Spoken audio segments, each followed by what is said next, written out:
මේ පාර අපේ සෙවණක් වෙන විහාරයේ මගින් දෙන ලබා දෙන සෙවණේ 7 වෙනි ගෙදර මේගොල්ලන්ට සාලෙටයි නිදන කාමරයටයි සියල්ලටම තියෙන්නේ මේ කෑල්ල තමයි. මේ ඔක්කොම ලෑලි වට කරලා තියෙන්නේ. මේ ඇඳන් දෙකක් දාගෙන ඉන්නවා. බිමත් පොඩ්ඩක් ගන්න පුතේ. මේ පොළොව දිය සීරාව බිම මුකුත් තියන්න බෑ. දිය සීරාව තියෙනවා. සිමෙන්ති කැඩිලා නිකන් ලාවට වගේ දාගෙන තියාගෙන තියෙන්නේ. බොහොම දුෂ්කර ජීවිතයක් මේ මිනිස්සු ගත කරන්නේ. ඇත්තටම මේවට හිද්දෙන අපිට ලොකු පිනක් මේක. පුදුම පිනක් මේක. මේගොල්ලන්ගේ කුස්සිය මේගොල්ලන්ගේ කුස්සිය මේ ඒගොල්ලෝ වියාගෙන කන තැන ඒගොල්ලන්ගේ ජීවිතය ගත කරන්නේ මෙවැනි දුෂ්කර තැනක. මේ මදුවට විශාල කන්දක් මේගොල්ලන්ගේ ගෙදරට එන්න තියෙනවා. කිලෝමීටර් 2-3ක් මේගොල්ලෝ හැමදේම හවස පන්දේ උඩහට පල්ලෙහාට නගින්න තියෙනවා. මේගොල්ලන්ගේ මේ යවට පරිසරේ මේ කාඩ්බෝඩ් ගහගෙන තමයි මේගොල්ලන්ගේ ජීවිතය ගත කරන්නේ මේගොල්ලෝ. තවත් අපිට මේ වගේ අසරණ මිනිස්සුන්ට ලංකාවේ උදව් කරන්න ශක්තිය ධෛර්යය ඔයගොල්ලෝ ලබලා දීලා අපිත් එක්ක එකතු වෙන්න කියලා ආරාධනා කරනවා. මේ නිරුක්පත් අයට මේ ජීවිතයක් ලබලා දීලා මේ දරුවන්ට මේ සැනසීම ජීවත් වෙන්න ලබා දෙන්න.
ජීවත් වෙන්න වාසනාව ලැබෙන්න කියලා අපි ප්‍රාර්ථනා කරනවා.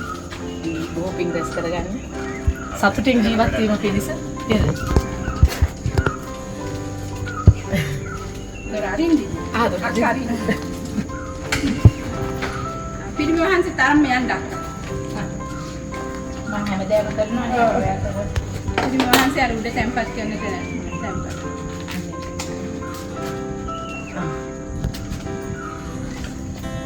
Alam mo sudah.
තියලා වදේ ඉන්න කරලා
මෑණියන්ලා ධර්මයේ හම්බෙලා මේ පිළිසෙට නේද?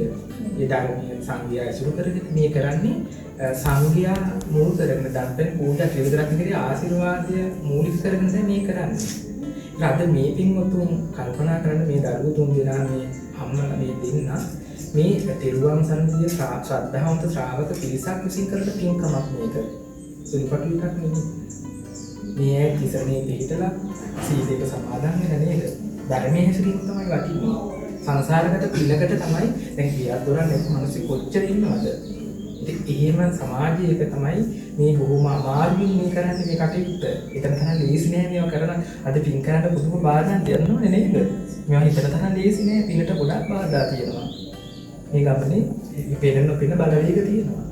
ඒ බලවේග මැද තමයි මේ කරන්නේ. ඒ නිසා පුළුවන් තරම් පින් කරගන්න. ඒකෝ දැන් වික්ෂුන් ආකාර කුටියක් පරණයාරණය කරනකොට දිවාරයේ පින් වෙනවා. මේක පරිණාමය කරන්න පින් වෙන්නේ. එතකොට මේ ගෙදර නිවස වැස්සට දැන් මම වහින වෙලාවට අපිට එළිය දෙවෙනකොට නේද සෙවණක් අවශ්‍යතාවය තියෙනවා. අවුව තියෙන වෙලාවක නේද? ඒක අවුවින් වැස්ස දැන් වික්ෂුන් වහන්සේලා කුටියක් පරිහරණය කරන්නේ අවුවින් වැස්ස මෙදිනක් නැසනක් වගේ වැලකීම පිණිස. මන භාවනා කිරීම පිණිස. කුටිය පරිහරණය කිරීමේ අර්ථය තියෙනවා. එතකොට මේ පින්වතුන් මේ වැස්සෙන් අවුරුදු කියලා කරදරයක් නැතුව දරුවන්ගේ ආරක්ෂා හැමෝගෙම නිවසේ මේ පින්වතුන්ගේ ආරක්ෂා ක්‍රියාවක් අපිට අවශ්‍ය නේද? මේ සත්තු බලන වගේ එළියේ ඉන්නවා නේද? පිළිසරණක් කියනවාද? එකවරණයක් නැහැ. ඔය කියන්නේ ආරක්ෂිත ස්ථාන නේද? අපි කොහේ කියන්නේ දෙට්ටේ ඉන්නේ නේද?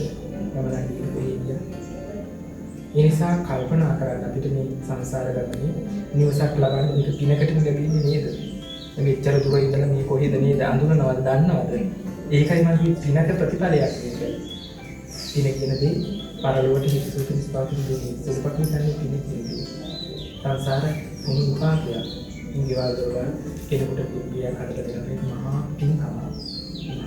ඒ පින ගැන දන්න නිසා තමයි මහන්සියලා කරන්නේ. ඒක වටිනාකම දන්න නිසා. ඒ නිසා මේ පින්වතුන් ධර්මී ඉගෙනගෙන එතකොට තමයි මේ මෑණියට කරන සත්කාර වෙන මුකුත් නෙමෙයි මෑණිය මිල මුදල් බලාපොරොත්තු වෙන්නේ ආයෙත් වතුරු ගුලක් බලාපොරොත්තු වෙන්නේ නැහැ ඔයගොල්ලන්ගේ. ඔයගොල්ලන්ගේ සැලකිලි කිසි දෙයක් බලාපොරොත්තු වෙන්නේ නැහැ. ඔයගොල්ලෝ බලාපොරොත්තු වෙන්නේ මොකද්ද? මේ නිවෙසින් ඉඳගෙන මොනවද? ධර්මයේ හැසිරෙන පින් කර ගන්නවා. ඒකයි උපකාරය. ඒක තමයි බලාපොරොත්තු වෙන බලාපොරොත්තු වෙන්නේ නේද? මේ වතුරු ගුලක්වත් ඔයගොල්ලෝ බලාපොරොත්තු වෙන්නේ. ඔයගොල්ලෝ කතා කරා නොකරත් ඒක කතා කරත් එකයි. ආයි මින් මිහා ගර දෙනවන්නේ නැහැ. ආයි බල අපේක්ෂා තොරව මේ කරන්නේ. ඒ නිසා කල්පනා කරන්න ප්‍රතිඋපකාර විදියට ධර්මයේ හැසිරෙන මානසිකයි. දීසුලෙන් මෙහෙමක් නේද? අනේට පාර දින අමාරු බඩු ගියේ ඉස්කරතා නේද? ඒ ඉස්කරතා මැද නිවැරදිව කරා කියන්නේ සුපෝටේ. නිතර පින් දැස්සන මේ රංගමේනිය තු සියලු දෙනාට දිවාරයේ තියෙන දාන්නේ. දිවාරයේ තියෙන සිහි කරන්නේ. ඒ පොඩ සියලු දෙනාට අපේ කොහොමද එනවා පින් දැස්සන දිවාරයේ තියෙන සිහි කරන්නේ. ඉවරට යන උපකාරී ධර්මය. ඒ නිසා කල්පනා කරන්න මේ සියලු දිනාම දෙවියන්ගේ මේ විදිහට සම්බන්ධ වෙලා දැන් පූජා කරලා මේ පරිස්කාර පූජා කරලා මේ විදිහට මේ නවදස පූජා කරලා උතුම් පුණ්‍ය ධර්මයන් ආසෙත් සිද්ධ කරගත්තා. ඉතින් අද මේ පින්කමේ ප්‍රධාන ගංගා සිල්ලම්මේ ප්‍රතිසේවන තුන්දෙනා ඒ පරිත්‍යාග ප්‍රත්‍යාග සීල මුතුන්ගේ උපකාරී මේ කර්මකීතු නිවස මේ සංජීව සමන්තිය ඇතුළු මේ හත්වෙනි නිවස මේ සංජීව සමන්තිය ඇතුළු මේ සියලු දෙනාට පූජා කරමු. පූජා වේවා. සාදු සාදු සාදු.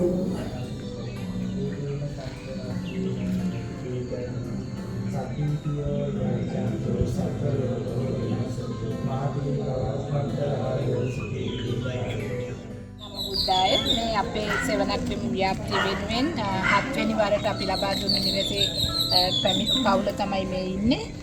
අපි කැමති ඕගොල්ලන්ගෙන උත්සාහ ගන්න ඕගොල්ලන්ට මොන වගේ අදහසක්ද මොන වගේ සතුටක්ද මොන වගේ අදහසක්ද මේ ගේ ලැබීම ගැන තියෙන්නේ කියලා. සතුට නම් ගොඩක් ලොකු සතුටක් ගන්න වුණා.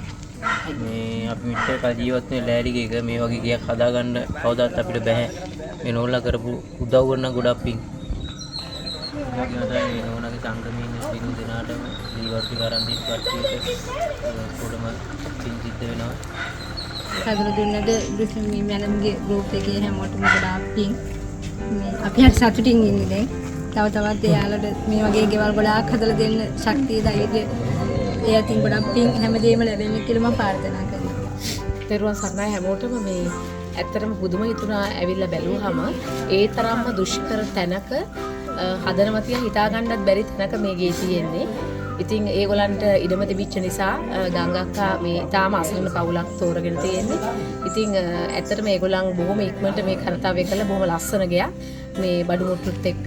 ඉතින් අද ඇත්තටම මේගොල්ලන්ට පරිත්‍යාග කළේ. ඉතින් මේ වගේ දෙයක් කරන්න මම මේ ආපු අක්කා මේ කරපු ප්‍රොජෙක්ට් එකේ පළවෙනි වතාව මේ ගයක් මම බලන්න ආපු. ඉතින් මට හරිම සතුටුයි ආපු එක ගැන. මම ඕගොල්ලන්ටත් ආරාධනා කරනවා මේ වගේ හදපු ගයක් ඇවිල්ලා බලන්න අක්කත් එක්ක. ඕගොල්ලන්ට තේරෙනවා මෙතන දුෂ්කරතාවය. ඕගොල්ලන්ට තව තවත් උදව් කරන්න අදහසක් නිසා ඒකෙන් වළකින්න නෙමෙයි අදහස ඇති වෙන්නේ. ඇත්තටම මේක සසරටම කරගන්න පිනක්.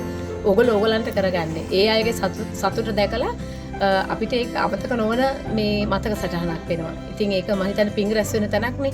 ඒක නිසා ඔයගලන්ට නිවන පිණිසම මේ සියලු පින් හේතු වෙනවා. මේ සඳහා උදව් කරපු හැමෝම මම හිතන්නේ මේ වීඩියෝ එක දැකලා හරියට සතුටු වෙයි. ඒ වගේම නොදකපු උදව්වක් නොකරපු අයටත් උදව් කරන්න මම හිතන්නේ හිත දෙයි. හැමෝටම තෙරුවන් සරණයි. මේ අපිට ගොඩක් උපකාර කරන කෙනෙක් තමයි මේ ධම්මි මහත්තයා කියන්නේ. මෙහෙන් අපේ ඔක්කොම ගෙවල් හදන කටයුතු සොයා බලන්නේ ඒ බාස්ලා එක්ක කතා කරගෙන ඒ හැම කටයුත්තක්ම සොයා බලන්නේ මේ දිමුතු මේ මගේ බෑන එයා තමයි කරන්නේ. අපිට මේ ගේ හොයාගන්න උදව් කෙරුවේ මේගොල්ලෝ. මේ පාර ගේ හදාගන්න ඒගොල්ලොත් අපිට සෑහෙන උදව් කෙරුවා. ඕක තමයි ඉතින් මේ බලන වීඩියෝ බලන ඔක්කොම ඔයාලත් අපිත් එක්ක එකතු වෙලා අපිට උදව් කරලා තව තවත් අපේ ලංකාවේ සිටින අසරණ සරණක් ඇවිසි මෙවැනිම දුප්පත් අයට උදව් උපකාර කරන්න අපිත් එක්ක තව තවත් විශේෂයෙන්ම යුරෝපයේ සිටින කට්ටියට ආරාධනා කරනවා අපිත් එක්ක එකතු වෙන්න කියලා. තේරුවන් සරණයි.